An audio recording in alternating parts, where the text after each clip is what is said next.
আজ থেকে ফেরি সেবা শুরু, লাঠিমারা টু বদরপুর। আপনারা যেতে পারবা, কালকে থাকিম, কোনো অসুবিধা নাই। সব আই যাবে লাঠিমারা ফেরিঘাটে।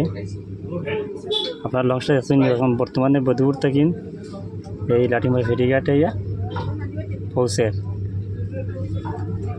আর আমার ভিডিওটা যদি ভালো লাগে আপনারা শেয়ার করবা আর সবাই দেখার সুযোগ দিবা। আর নতুন হইলে আমার পেজটা ফলো করে রাখবা। আপনারা সব অন্যদিকে না গিয়া এই ফেরিঘাট দিয়ে আপনারা বদরপুর পার হইতে পারবা। আর বদরপুর থেকে এই সেরাগি রাজাটিলা এইদিকে মানে যেতে পারবা, এই ফেরি দিয়া আইতে পারবা, কোনো অসুবিধা নাই। আর বর্তমানে দেখুন লঞ্চটা বর্তমানে টানছে, মানে বর্তমানে সাইড লইছে।